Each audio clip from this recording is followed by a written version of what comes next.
welcome again to Papa Bear's studio in Duryea, Pennsylvania. I have the privilege, pleasure, and honor of introducing you guys to my friend Michael Kropp. Mike, thanks for stopping by. You might recognize Mike. He is the, or Michael as you like to be called, right? Depends if I'm in trouble or not.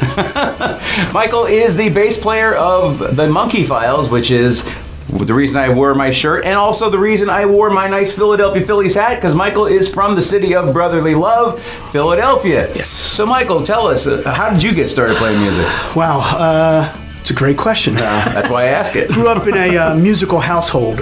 My dad, Walter, who's living in Exton with my mom, they've been music fans their whole lives, and Dad played in a number of bands for many years.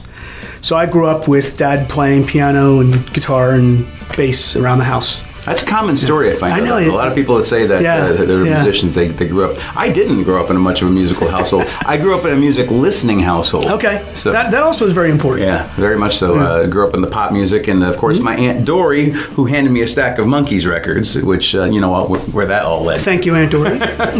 So how long have you been doing this, Mike? Playing music? Well, funny you should ask, John, because this year I'm marking my 20th year of playing regularly.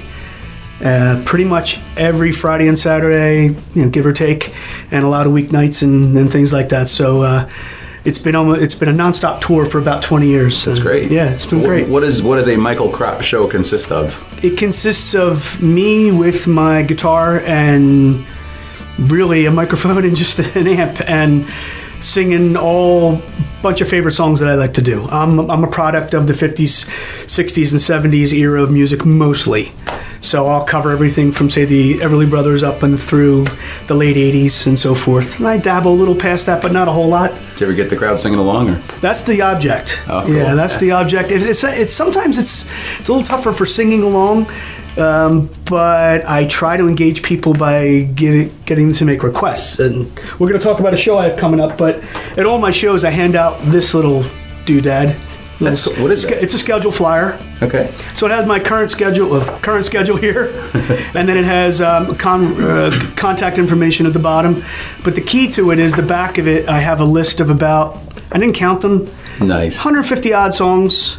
And I know more songs than this, but the idea behind it from the get-go is you can be at my show and sit at the bar and have your drink or whatever and read this and go, oh, I really want to hear That's awesome. And I've been doing this part of it for almost the entire 20 years. And the idea is to kind of get people engaged. That's fantastic. And even if it's a song, like they'll see us say an Elton John song or a David Bowie song, and even if it's not that song they want, they'll say, is there any chance you know? It's not exactly a stump the band kind of thing, right. These songs I'm guaranteeing you that I know. That's cool. Which also cracks me up because sometimes I'll get, and I love it, but people go, so do you really know that song? And I'll go, well, yeah, you know. That's why it's on the list. But it's fun. Right? And the whole idea behind it is so you can find out where to catch me playing and also to find a song that you want to hear, or two or three that you want to hear. So I absolutely know that you are a Monkees fan, because absolutely. that's the band we're in together. Obviously. And absolutely is the key word that we all use all the time. What's that? Absolutely.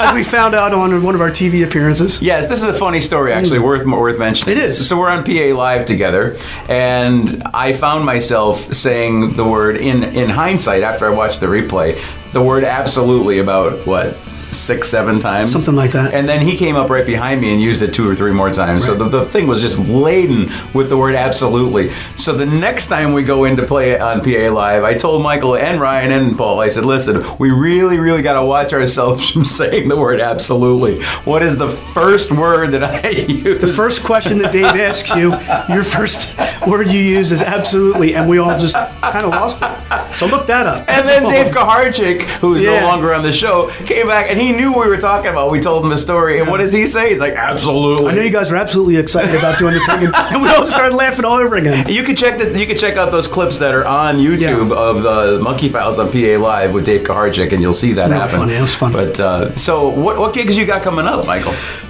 Well, I have lots of fun stuff. Usually, always on the horizon. I have one great thing. I have a number of places that I play on a regular basis. So, for instance, every first Friday I'm somewhere. Every first Saturday I'm somewhere. I mean, the same place. Mm-hmm. every second Saturday, I'm doing a double. I've got a winery in the afternoon and a beer at night. So you pick your poison. Wine and beer. Or you get to put them together and make your own little tour. You play at Cheese Factory too? I might as well work on that. Yeah. And I'm working on the Ring Bologna tour as well. And then you're in Kabasi territory. Well, true. And so I get to play a lot of really cool places. Then I have other places that I play every now and then. And so I'll be in Reading on Friday. This is, today's Wednesday? Tuesday. Today's Tuesday, yeah. Sorry. And I'm actually playing in Audubon, PA tomorrow night. And then Audubon? Audubon, near Norristown, if that helps anybody. Again, towards Philadelphia. And then Friday night I'll be in Reading, where I like to play every couple months. I'm at a place called Reading the Speckled Hen, which is just a wonderful, wonderful place. And I think you're playing down the block. I am playing on March 30th. Right down the street from Papa Bear Studios. See that? And unfortunately, I can't be there. I know. It sucks. Timing. It's all in the timing. What can you do? Last Saturday of the month, March 30th, I'll make my debut at the Polish Falcons. Come One, Come All. I think it's Come One, Come All, isn't it? Or is it a member thing? I don't even know. Come one, come all, come big or small, we're here, let's pretend. Remember that? Yeah, do you know that? I don't. Oh. No, I don't. I'm not as old as you. So I know that our drummer, Ryan Fenton, and you guys have been friends for a long time. Friends for a long time, You had some history there, right? We do have history. We played in a band together for about 7.5, 8 years, something like that. A play on my last name, we were called the Crop Dusters. And Ryan, we played about a year before Ryan became our new drummer, and he was our drummer right up to the end. So we've been and we've maintained our friendship even after the band broke up, and then we reconnected on a musical level by doing the Monkeephiles. That was so Isn't that much. funny? That was so funny. I'm sitting at a sushi bar, and this guy next to me is talking about the Monkees. Not this guy. Not this guy. No, Ryan, our drummer. Right. I turned to him and I said, "Hey, you're talking about the Monkees. I'm a pretty big Monkees fan." So Ryan said, "Listen, you got to meet my friend Michael. He's also a huge Monkees fan, and he happens to be a guitar player and a bass player." And Michael said, "I want to play bass for this project." So we had myself, Paul Venturi, now Ryan, and Michael. We had the four of us. And there was actually a missing Monkeephile, too. That we The missing link. Yeah, the missing link. Bill Shin. We have to wave out to Bill Shin because we miss him, and we wish he would come and play with us once in a while. He is actually the official 5th Monkeephile, but he lives in Ohio, so it makes it a little bit difficult. So A little tricky. Absolutely. I said it again. Absolutely. Absolutely. We need an absolutely air horn. Yeah, so, Michael, our online audience would like to get a hold of you. What's the best way to do it? The best way is to hit my website, michaelkropp.com. And my last name is Kropp. That's the best way. Everything is always updated there. On my gig schedule page, there's, I think, 3 or 4 months worth there. There's also a page for the Monkeephiles. There's also a page for all the other stuff that I do. So everything you need to know about me musically is at michaelkropp.com. It's got all your personal information. It has all my personal information. Social security number, date of birth. Absolutely. See? You're guilty too. It's because I hang out with you. So besides solo gigs in bars and pubs, things like that, and the Monkeephiles, any other things you'd like to mention? Well, yes. And again, you'll see that on my website as there's a page for Making Music Gilbertsville. And what that is it's a children's music program. So I teach classes on Mondays. They're music and movement classes for preschool age kids and their families. And then the rest of the week, Tuesday through Friday, I take an adapted version of the class out to different preschools, daycares, libraries. Nice. So I'm Mr. Mike for the sippy cup set, if you will. And I also play bass in the Making Music show band. So we have a show that we do out at different amphitheaters, and we actually have a standing gig every other month. It seems to be at a little rock and roll club on Sunday afternoons in Wayne, Pennsylvania, where we do show concerts for the kids. So you mean you have another band besides the Monkeephiles? I know, right? Oh. Different age group, though, sort of. Yeah. I'm glad to hear you. I'm glad to hear you sharing the knowledge with the kids. It's a lot of fun. The kids have a good time with it, and I love it. Been working with them, and I've been doing that for about 10 years. That's great. That's great. And I also have a program that I've been doing for as long for senior citizen groups, different assisted living places or rehab centers or things like that. Even just regular old senior centers where seniors get together and play cards and have some lunch, and then I come out and sing the Everly Brothers and Ricky Nelson for. I was going to say, what do they request the most? Well, here's the greatest thing, is that the 50s and 60s stuff is the best stuff to play for this group now, because they're of that age. So I can pull out Ricky Nelson songs and Buddy Holly songs and the odd Elvis song here and there and other things. But I'll tell you what, the number one song request, it's not a 50s and 60s song, it's actually an early 70s song, Take Me Home Country Roads.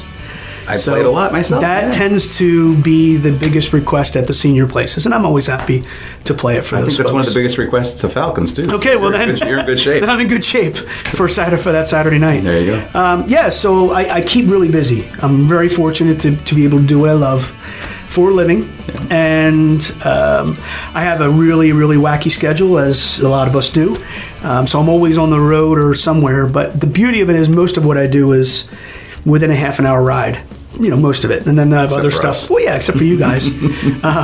But basically, I get to. I don't have to travel. I used to travel big distances to go play, and I'm not saying I wouldn't. Well, I'm obviously doing it at the end of the month. That's right. But. And we're thankful you are.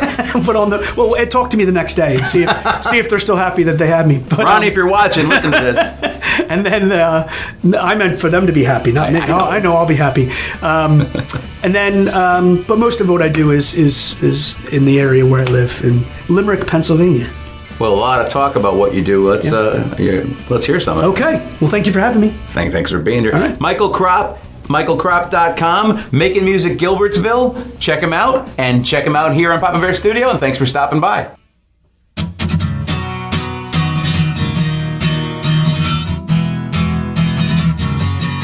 Oh, I can't take another heartache, though you say you're my friend.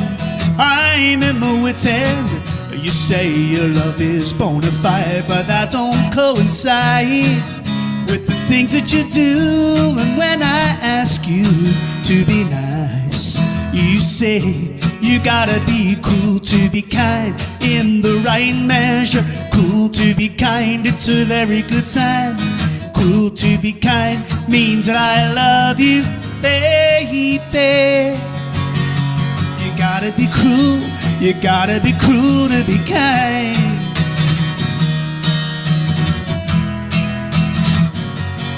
Well, I do my best to understand, dear, but you're still mystifying. I wanna know why I picked myself up off the ground to have you knock me back down again and again. And when I ask you to explain, you say you gotta be cruel to be kind, in the right measure. Cruel to be kind, it's a very good sign. Cruel to be kind, it means that I love you, baby. You gotta be cruel, you gotta be cruel to be kind. Ooh, oh yeah.